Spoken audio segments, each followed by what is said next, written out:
Bonjour, chers rebelles des capitaux. J'espère que vous allez bien. On a enfin réussi à faire fonctionner StreamYard à nouveau.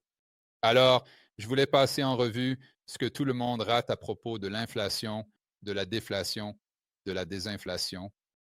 Et ça, c'est une partie de la présentation que j'ai faite à la conférence d'investissement de la Nouvelle-Orléans.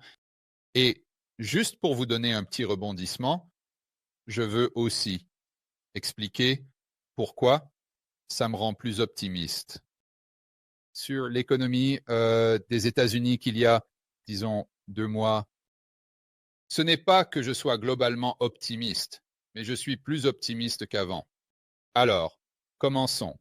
Passer en revue quelques diapositives de la présentation que j'ai faite à la conférence d'investissement de la Nouvelle-Orléans. Et je pense que ça va vous donner à tous un tout nouveau point de vue et une toute nouvelle.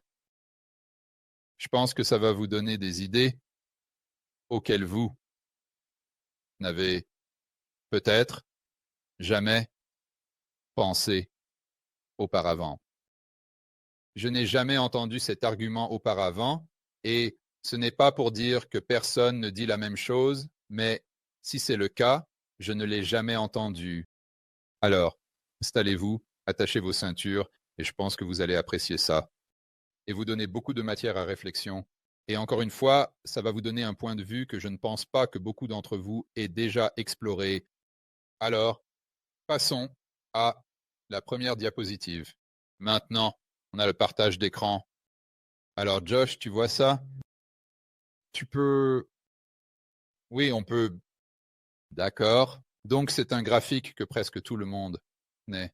Et je vais essayer de faire de mon mieux pour décrire ce que nous regardons pour les personnes qui écoutent peut-être le podcast.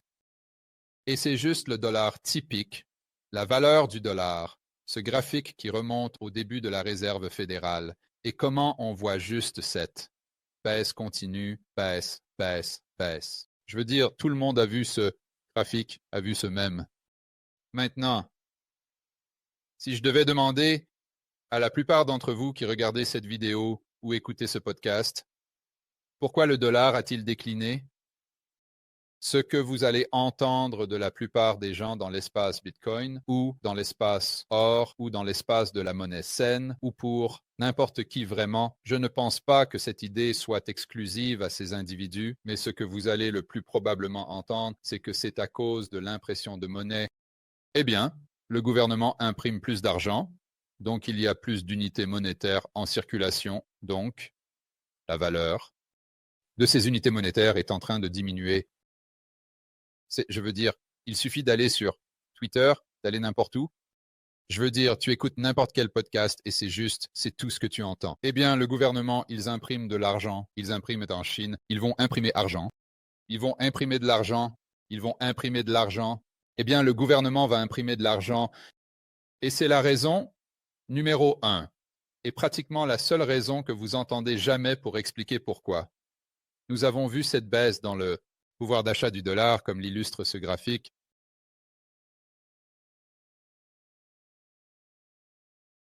Donc, pour commencer, je veux passer en revue comment la plupart des gens voient ça. Et la plupart des gens qui ont peut-être une vue un peu plus sophistiquée, parce que la plupart des gens qui ont fait des recherches là-dessus, vous savez, si je disais, est-ce que le gouvernement imprime littéralement de l'argent? Ils diraient non, non, non, non. Mais ce qui se passe, c'est que le gouvernement vend des bons du trésor. La Fed achète ses bons du trésor et elle a commencé à les acheter depuis la création de la Fed. Et parce qu'il y a plus de réserves bancaires qui sont créées. Par ce processus d'achat de bons du trésor par la Fed, cela donne aux banques plus d'argent à prêter. Et ensuite, ils prêtent ça sur une base de réserve fractionnaire. Et ensuite, tu as une augmentation de l'offre monétaire. 2. Mais tout ça revient aux dépenses du gouvernement et à la Fed qui, entre guillemets, monétise la dette. C'est là que l'impression d'argent entre en jeu. Et ensuite, ça augmente la capacité du bilan des banques. Ils vont de l'avant et prêtent plus d'argent qu'ils ne le feraient autrement. Et ça crée une offre monétaire M2 supplémentaire. Et c'est un peu le processus de A à Z que la plupart des gens résument simplement comme l'impression d'argent.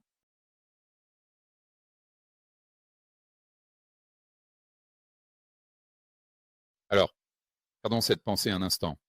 Et maintenant, regardons le bilan réel de la Fed. Et j'ai demandé à l'un de mes éditeurs de créer ça. Et voici le bilan de la Fed sans monnaie en circulation. Alors, pourquoi est-ce que je soustrais la monnaie en circulation? Parce que personne ne dirait que les banques prêtent réellement des morceaux de papier vert, n'est-ce pas? Par exemple, si vous allez à une banque et que vous demandez un prêt pour une hypothèque, disons une hypothèque de 500 000 dollars, ils ne vont pas vous donner 500 000 dollars dans une valise. Ils vont créer de la nouvelle monnaie de compte, si vous voulez.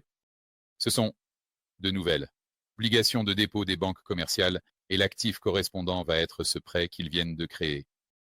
Donc, l'argument.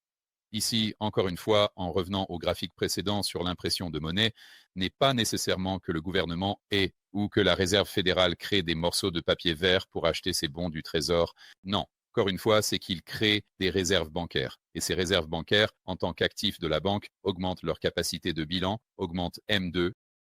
C'est pourquoi je veux me concentrer spécifiquement sur les réserves bancaires.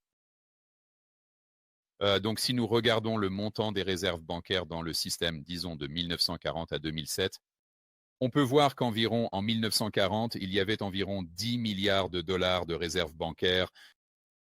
D'accord? Des 6 milliards de dollars avec un B.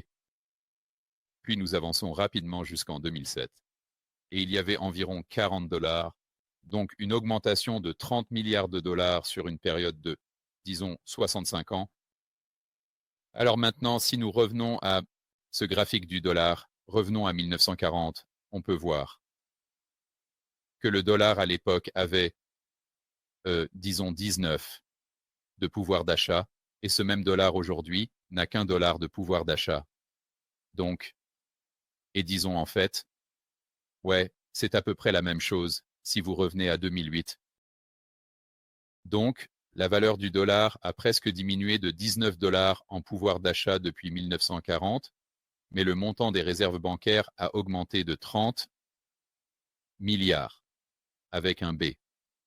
Donc ici, on peut voir où cette idée commence à, disons, vaciller un peu. Comment est-ce qu'on aurait pu créer ou comment le dollar aurait-il pu perdre autant de valeur en 65 ans alors que la Fed, entre guillemets, a imprimé 30 milliards de dollars? 30 milliards de dollars. Je veux dire, Warren Buffett a ça dans son compte courant. Donc, tu me dis qu'en imprimant 30 milliards de dollars, la Réserve fédérale a diminué la valeur du dollar jusqu'à ce point extrême où il valait presque 20 dollars de pouvoir d'achat et maintenant il ne vaut plus qu'un dollar. Vous voyez, ça en soi n'a pas vraiment de sens. C'est un peu déroutant, non? Tu te dis, attends, une minute ici.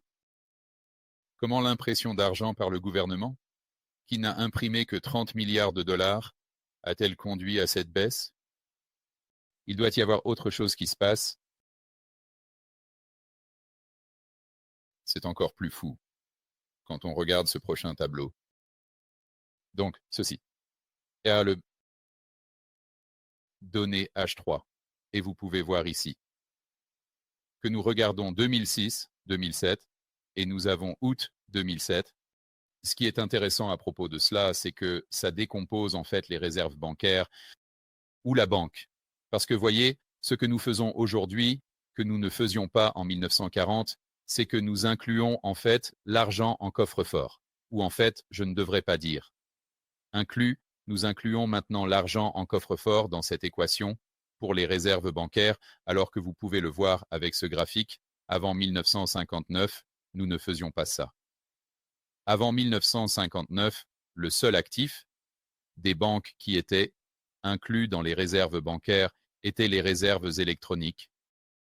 Et encore, une fois, à la fin de la journée, tu penses à ça, et l'argument pour l'augmentation de la capacité du bilan des réserves bancaires, c'est que les banques ont, entre guillemets, plus d'argent à prêter, ou en réalité, elles ont plus d'argent pour régler les transactions pour ces prêts qu'elles créent. Et donc, On se gratte encore la tête et on se dit « Attendez une minute.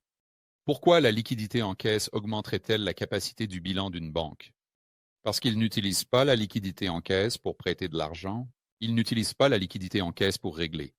Avec d'autres banques, lors des règlements interbancaires, ce n'est pas comme si Wells Fargo envoyait un camion de Brinks à Bank of America tous les jours, en va-et-vient. Non, bien sûr que non. Ils règlent avec des réserves bancaires électroniques.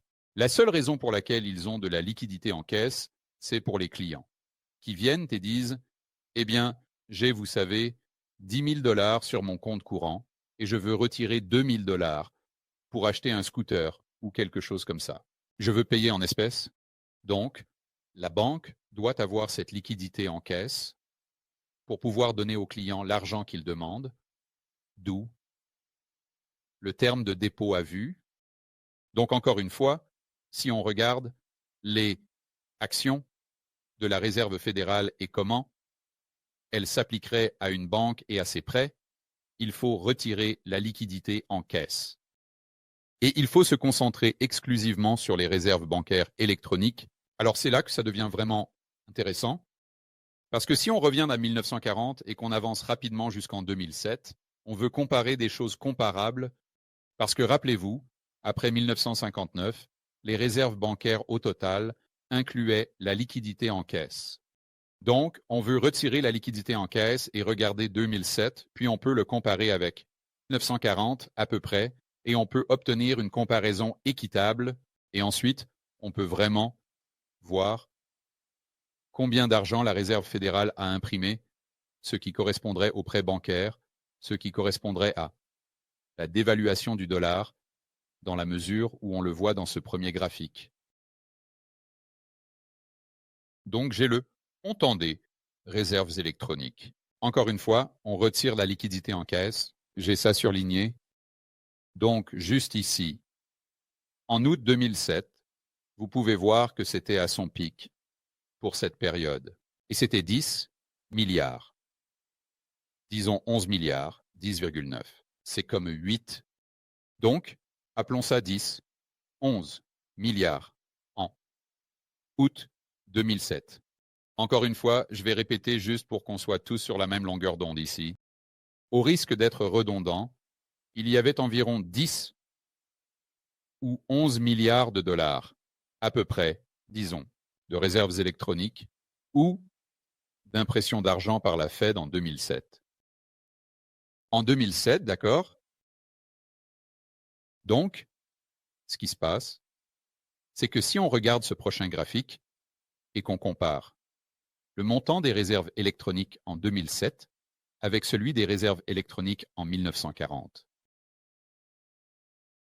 vous obtenez, eh bien, c'est à ma gauche, vous pouvez le voir juste devant vous, vous obtenez cette ligne rouge qui, comme vous pouvez le voir, est plate. En d'autres termes, on avait environ 10 milliards en réserves électroniques en 1940 et en 2000, 10 milliards de réserves électroniques. Aucun changement du tout. Maintenant, au milieu, il y avait un peu par-ci par-là, mais sur la durée de ça, appelons ça 67 ans, on a une ligne plate. En gros, aucun changement du tout. En d'autres termes, pour le dire autrement, la Fed n'a pas imprimé d'argent. Il n'y avait pas d'impression d'argent, du moins pas par la Fed ou le gouvernement. Alors, est-ce que les banques imprimaient de l'argent et élargissaient leur bilan, créant plus de M2, ce qui aurait contribué à la baisse du dollar? Absolument, absolument. Mais quand vous entendez des gens dire, vous savez, encore une fois, en revenant à ce graphique dont on parle, quand vous demandez aux gens quelle en était la cause, ils ne disent jamais que ce sont les banques qui impriment de l'argent. Ils ne disent jamais que c'est le prêt bancaire. Ils disent toujours que c'est l'impression d'argent par le gouvernement, mais ce n'est pas possible. Ce n'est pas possible. Et ce n'est pas l'opinion de George Gammon. C'est empirique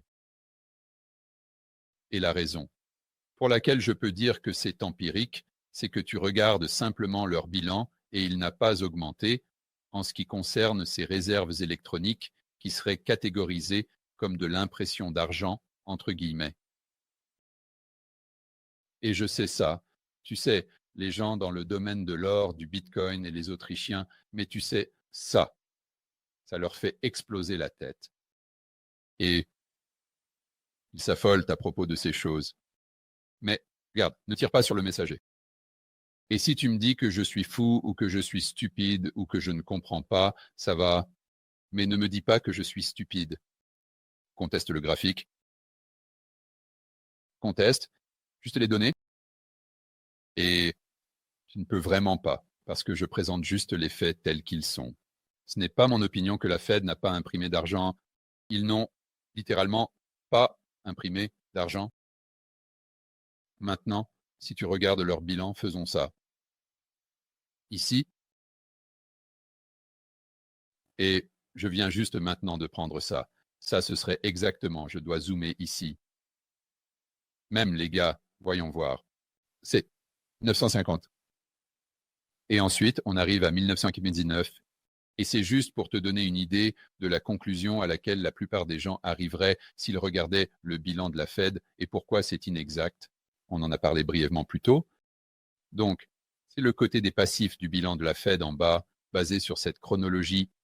Et ça, c'est le côté des actifs. Donc, si tu regardes la zone ombragée en vert, ça représente la monnaie en circulation. Le rose représente les réserves bancaires. On peut voir que ça ne change pas beaucoup. Et la couleur bleuâtre, aqua, du côté des actifs de leur bilan, seraient des bons du trésor. Donc, ce que la plupart des gens font, c'est qu'ils regardent ça et ils disent « Oh mon Dieu !»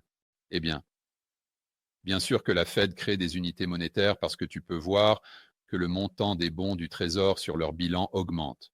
Donc, Georges, ça contredit ton argument. Tu vois, c'est une mauvaise compréhension fondamentale de ce qui se passe. Alors, que se passe-t-il ici? Pourquoi achètent-ils des bons du trésor? Eh bien, parce qu'ils achètent des bons du trésor en raison de la demande des banques pour la monnaie en circulation, due au fait qu'elles prêtent et créent plus de masse monétaire. Et donc, s'ils ont, prenons ça à l'extrême, disons qu'ils créent $1 de nouvelle masse monétaire. Les banques prêtent, eh bien, ça veut dire qu'il y a un maximum $1 de monnaie en circulation qui va être nécessaire de la part de la Fed ou via le Trésor. Maintenant, disons qu'ils créent des prêts d'une valeur de $1000. Eh bien, maintenant, tu as un maximum de $1000 de monnaie en circulation qui pourrait être demandé à tout moment par ce client ou ses clients. Non. Donc, tu pourrais supposer qu'à mesure que la masse monétaire M2 augmente, à cause des prêts bancaires, la demande pour des morceaux de papier vert augmenterait aussi. Alors, comment ça fonctionne ce processus? Eh bien, c'est en fait assez simple. Ce qui se passe, c'est que si la banque a un client qui veut, disons, $100, juste pour que ce soit super simple, et la banque n'a pas de liquidité en coffre, ils n'en ont plus. Donc, ce que la banque ferait, c'est qu'elle appellerait la Réserve fédérale, et la Réserve fédérale dirait, ouais, on va y aller et imprimer ça. Je pense qu'ils font ça via le Trésor. Et demain, on va t'envoyer un camion de Brinks avec ce billet de $100. Et ensuite, tu peux le donner à ton client. Donc, c'est exactement ce qui se passe. Maintenant, sur le bilan de la banque, quand il donne ce billet de $100 au client, eh bien, que se passe-t-il du côté des passifs? Eh bien, ça diminue de $100.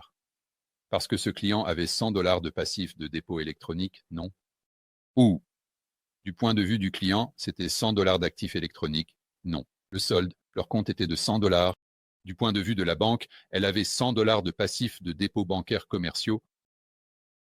Donc, ce qui se passe, c'est que quand ils donnent ces $100 aux clients, eh bien, que se passe-t-il avec le solde de leur compte? Ça passe de $100 à 0. Ce qui signifie que le côté passif du bilan de la banque diminue de $100. Eh bien, ce n'est pas tout ce qui se passe. Tu vois, la Fed ne leur donne pas simplement ces $100 gratuitement. Ce qu'ils font, c'est qu'ils diminuent le montant des réserves bancaires que cette banque avait dans son compte de, tu l'as deviné, $100. Mais maintenant, ce qui s'est passé, c'est que la Fed a diminué. Eux, eh bien, ils n'ont pas diminué la taille de leur bilan parce qu'ils ont juste échangé une réserve bancaire contre de la monnaie en circulation. Non, le montant des passifs, parce que ce sont tous les deux des passifs de la Fed. Donc, le bilan des passifs de la Fed ne change pas. Mais ce qui change, c'est le montant des réserves dans le système. Alors disons qu'ils le voulaient, ils avaient 10 réserves bancaires avant cette transaction. Eh bien maintenant, tout à coup, puisqu'ils ont diminué le montant des réserves bancaires dans le système de 100 dollars, maintenant ils ont, disons, 9 réserves bancaires. Mais ils en voulaient 10, n'est-ce pas? C'est là qu'ils ont commencé. Alors, ce qu'ils vont faire, ils vont aller là-bas et ils vont acheter un autre bon du Trésor pour leur donner une autre réserve bancaire afin de revenir à l'endroit où ils étaient avant, que la banque ne demande pour les 100 dollars au départ. Donc, ce que je veux dire, c'est que si vous avez pu suivre ça, cette augmentation du bilan de la Fed avec des morceaux de papier vert, ça n'impacte en rien la capacité des banques à prêter et ça n'impacte en rien ce que fait le gouvernement parce que ça se passe à un niveau vraiment minuscule. C'est juste, c'est vraiment le résultat des banques avant tout qui augmente l'offre monétaire en augmentant les prêts. Eh bien, c'est d'abord les banques qui font quelque chose. Ce n'est pas la Fed, ce n'est pas le gouvernement, c'est les banques. Et ensuite, ce qui se passe, c'est que les clients arrivent, ils veulent plus d'unités monétaires. Donc, parce qu'il y a plus d'unités monétaires demandées, la Fed fournit les unités monétaires et une partie de ce processus inclut l'achat d'un autre trésor. C'est pourquoi vous voyez le bilan de la Fed s'étendre comme ça. Ça n'a absolument rien à voir avec ce qu'on appelle l'impression de monnaie qui entraînerait une inflation des prix à la consommation plus élevée. Parce que s'il n'y avait pas de prêts bancaires, vous ne verriez pas le bilan de la Fed augmenter, car il n'y aurait pas de demande supplémentaire pour des morceaux de papier vert.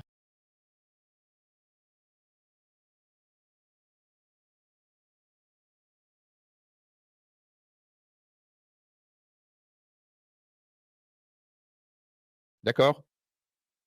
Passons à l'argument suivant pour dire que la Fed, entre guillemets, imprime de l'argent, ce qui entraîne la dévaluation du dollar. Vous entendrez beaucoup de gens dire, eh bien, Georges, mais ils maintiennent, je comprends ce que tu dis sur les réserves, et c'est vrai, ils n'ont pas vraiment augmenté les réserves électroniques. Il n'y a pas de débat là-dessus, c'est comme ça. Mais ce que vous ne prenez pas en compte, c'est le fait que la Fed maintient les taux d'intérêt artificiellement bas. Et puisque les taux d'intérêt sont artificiellement bas, augmente donc la demande de prêts. Les banques fournissent ces prêts et il y a plus d'unités monétaires qui sont créées qu'il n'y en aurait autrement si nous avions un taux d'intérêt de marché au début de la courbe. D'accord? Alors, analysons cela avant le QE. Avant le QE, si vous lisez un manuel, la façon dont il décrivait la Fed en train de gérer les taux d'intérêt ou le taux interbancaire au jour le jour, c'était en faisant ces petites opérations de marché ouvertes ou s'ils voulaient que le taux de prêt au jour le jour baisse, ils ajoutaient juste quelques réserves au système. S'ils voulaient que ça augmente, ils n'auraient qu'à soustraire quelques réserves. Alors, regardons cela et supposons un instant qu'il n'y ait qu'une seule réserve bancaire dans le système pour le prêt interbancaire et que le taux d'intérêt des fonds de la Fed est de 10%. C'est leur taux cible, non? Donc, si la Fed veut que les taux d'intérêt passent de 10% à 5%, eh bien, ils ajouteraient juste une autre réserve bancaire, ils achèteraient un autre trésor, et ensuite, nous aurions juste plus d'approvisionnement de ces réserves pour les banques, pour le prêt interbancaire, plus d'approvisionnement. Tu sais, le prix baisse. Donc, on passe de 10% à 5%, c'est ça. Eh bien, c'est comme ça que tous les manuels te disent que la Fed gérait les taux d'intérêt au détail avant le QE. Mais regardons cela empiriquement. Donc, juste ici en haut, nous avons un graphique du montant des réserves. Et nous allons juste nous concentrer sur la période de 1980 à 2007 parce que nous savons que les taux d'intérêt ont considérablement baissé, n'est-ce pas? Je veux dire, en 1980, c'est là que Volcker a supposément cassé le dos de l'inflation en faisant monter les fonds fédéraux à quoi? 18, on va dire. Et puis, avant la crise financière mondiale, on sait que les fonds fédéraux étaient autour de 5%, 5,25. Donc, ce qui se passerait ici, c'est que pour faire baisser le taux d'intérêt de 18 à 5%, le montant des réserves bancaires dans le système devrait augmenter considérablement, et pas seulement les réserves bancaires, parce que n'oublions pas qu'il faut exclure les liquidités en coffre, car les banques ne les utilisent pas pour les transactions interbancaires. Nous devrions nous concentrer exclusivement sur le montant des réserves électroniques. D'accord. Eh bien, en 1980, le montant des réserves électroniques, ou le montant total des réserves bancaires, excusez-moi, c'était 44 milliards de dollars. 2007, 42 milliards de dollars. Donc, ça a baissé, pas augmenté. Mais il y a encore plus.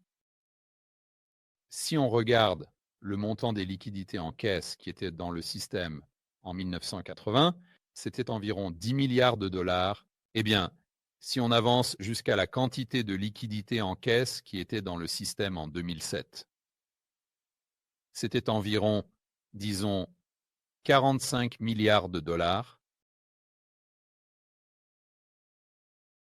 Tu vois, donc, presque tout, tu sais, ça dépend de la date ici, non?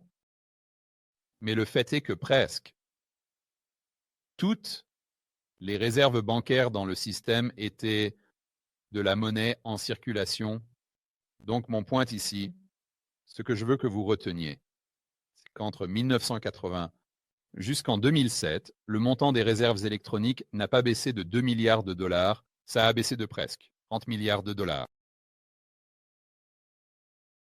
Mais pourtant, d'une manière ou d'une autre, les taux d'intérêt, les fonds de la Fed sont passés de 18% à 5%. Explique-moi juste un instant comment c'est possible si la Fed a maintenu les taux d'intérêt artificiellement bas.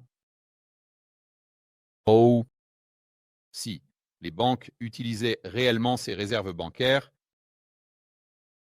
et si les banques n'utilisent pas les réserves bancaires, qu'elles n'en ont pas besoin, alors, comment diable peux-tu supposer que la création de ces réserves bancaires par la Fed et le gouvernement entraînerait cette baisse de la valeur du dollar? Tu vois, l'argument tient vraiment pas. Ça s'additionne si tu examines exactement ce qui est dit, mais personne ne le fait jamais. Personne ne le fait jamais. Je veux dire, as-tu déjà, dans tous les podcasts que tu écoutes, dans toutes les vidéos, tu sais, tous les experts, CNBC, peu importe, as-tu déjà entendu quelqu'un parler du fait que le montant des réserves bancaires électroniques de 1940 à 2007 n'a pas augmenté, que fondamentalement la Fed n'a rien fait, à part rester là et fournir de la monnaie en circulation pour les banques qui en avaient besoin parce que les déposants le voulaient? C'est tout ce que la Fed a fait. Ils sont juste fondamentalement un distributeur automatique pour les gens qui avaient déjà de l'argent et qui voulaient juste échanger l'argent électronique contre des billets verts. Donc c'est juste, ils échangent, mais il n'y a pas d'augmentation. Le M2 existait déjà. Tu vois, non, je n'ai jamais entendu quelqu'un parler de ça, mais c'est un fait. C'est un fait, que ça nous plaise ou non. C'est, tu sais, ça remet en question pas mal de récits qui circulent. Mais, tu sais, regarde, tu peux choisir de mettre la tête dans le sable juste parce que tu veux que ce récit soit vrai. Parce que tu as construit ta vision du monde autour de ce récit. Mais ce n'est pas George Hammond, ce n'est pas ce que je vais faire. Même si j'ai une idée préconçue et que j'ai, dans une certaine mesure, construit ma vision du monde ou même ma chaîne YouTube autour d'une certaine idée préconçue, si je découvre que ce n'est pas vrai, je ne vais pas m'enfoncer encore plus. Je ne vais pas juste mettre la tête dans le sable. Je vais dire, attends une minute là.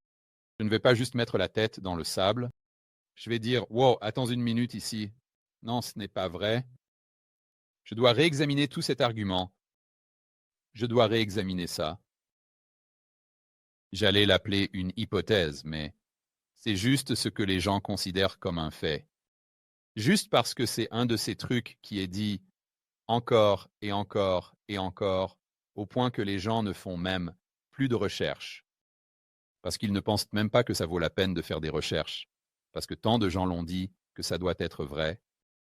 Mais quand tu regardes sous le capot, ce que je n'ai jamais vu quelqu'un faire, alors tu vois que tout ça s'effondre, tout ce récit. Alors maintenant, passons à la raison pour laquelle je suis vraiment optimiste, parce que ça s'aligne parfaitement avec ce dont je parlais. Donc, nous pouvons tous convenir que le déclin du pouvoir d'achat du dollar américain n'est pas une bonne chose. Donc, si tu regardes ça, tu te dis probablement, OK, Georges, je comprends ce que tu dis. Ça a du sens, mais pourquoi avons-nous eu une baisse du dollar? Est-ce que c'était juste les banques qui prêtaient et qui ont créé toute cette monnaie sans créer plus de biens et de services? Non. Non, je ne blâmerai pas les banques parce que les banques, sans le gouvernement, comme on l'a dit dans notre dernière vidéo, vont simplement prêter et, pour des raisons productives, n'est-ce pas?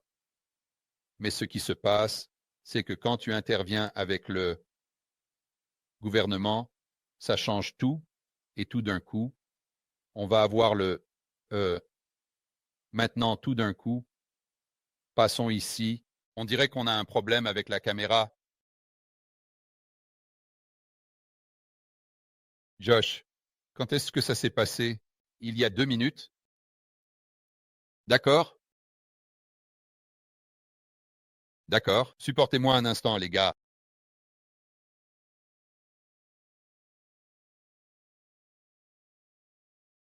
D'accord.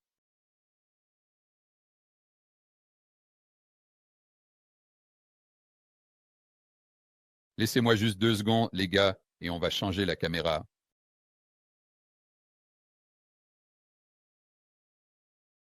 Ouais, la prochaine fois que ça arrive, Josh, tu dois... Tu étais sur une bonne lancée, alors j'attendais que tu finisses ta phrase. Ouais, la prochaine fois. Donc là, je regarde mon ordinateur, les gars, donc vous allez juste devoir pardonner le fond. Ce n'est pas vraiment important pour cette vidéo. Alors, maintenant, retournons à l'écran. Partagez que nous avions. C'est parti. Alors, tu as vu ça?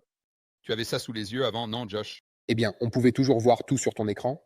Tu ne m'as pas vu pendant les 2 dernières minutes? Ouais, ok, cool.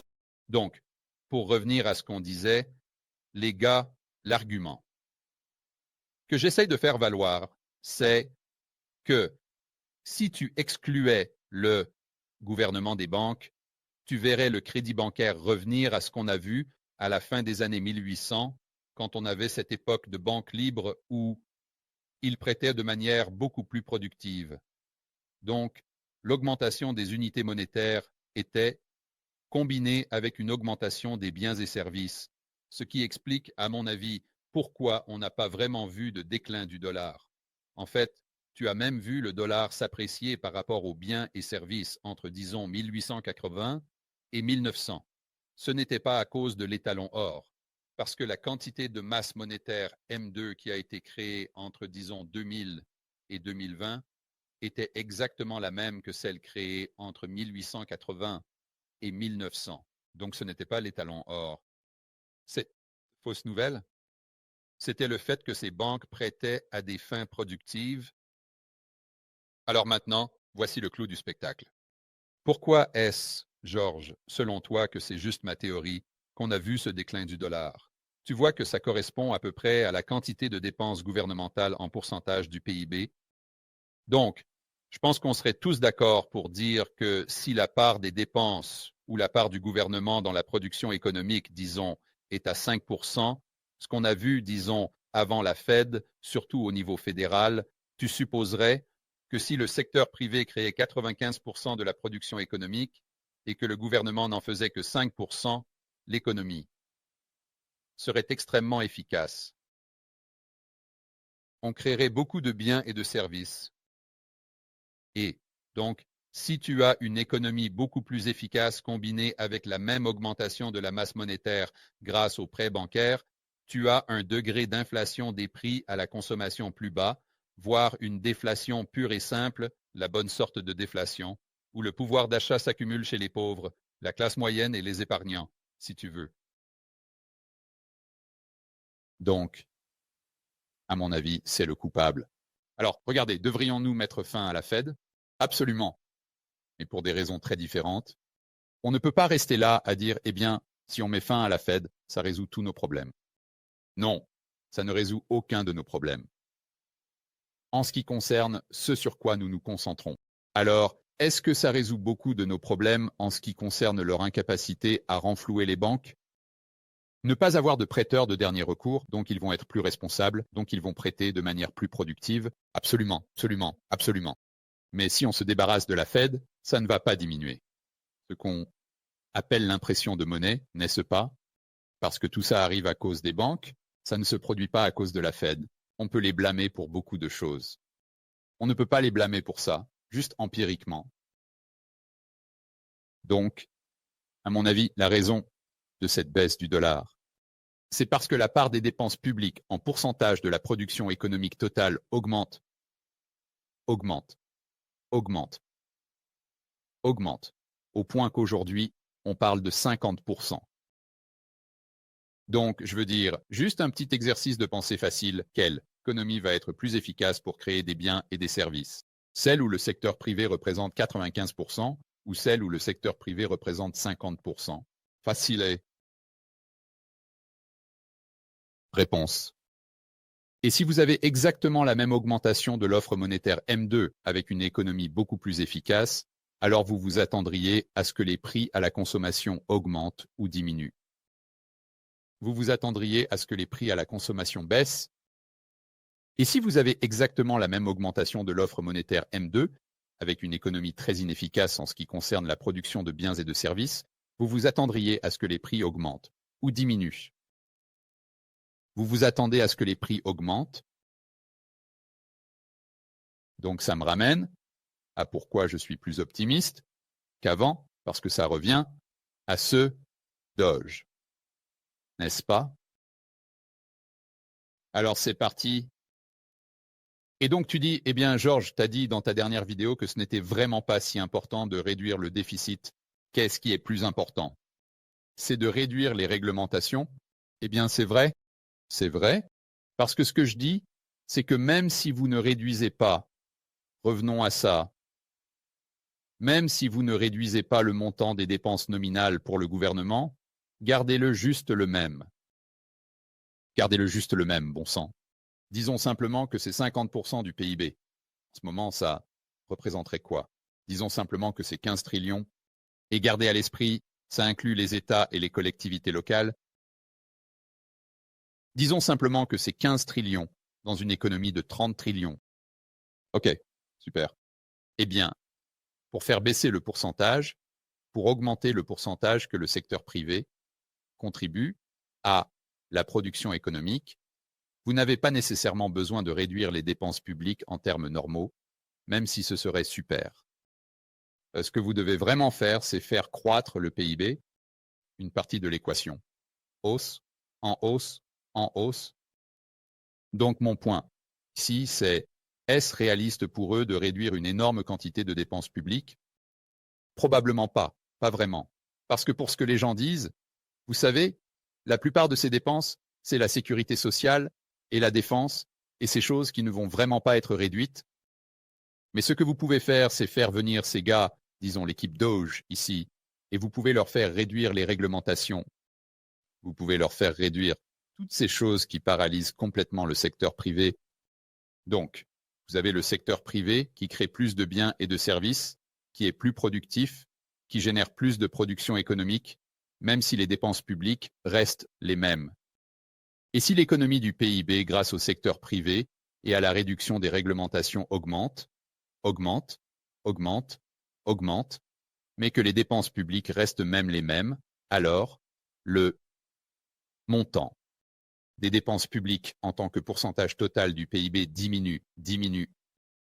Et si mes hypothèses sont correctes, à mesure que les dépenses publiques en pourcentage du PIB diminuent, alors je m'attendrai à ce que la valeur du dollar puisse même augmenter. Selon combien, vous savez combien nous pourrions voir ce graphique décliner. Et même si ça ne monte pas Je veux dire au moins que ça se stabilise, pour que ça ne perde pas autant qu'habituellement. Donc la bonne nouvelle, ici, c'est que ce n'est pas une question de la Fed qui imprime. C'est au moins ce graphique juste ici. Ce n'est pas une question de la Fed qui imprime de l'argent, et donc nous devrions mettre fin à la Fed, mais nous n'avons pas besoin de mettre fin à la Fed pour maintenir le pouvoir d'achat du dollar. Je pense que Doge est beaucoup plus important.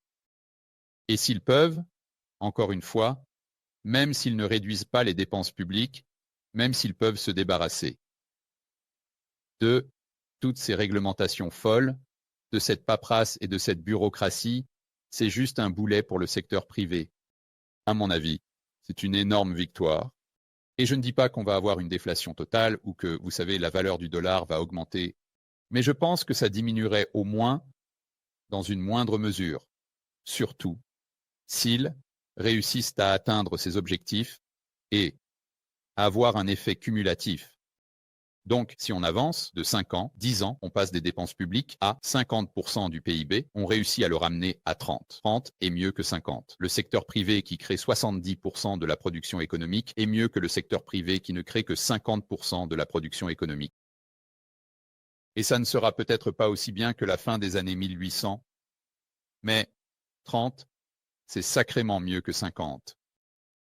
En d'autres termes, le secteur privé qui crée 70% de la production économique, c'est sacrément mieux que le secteur privé qui ne crée que 50% de la production économique.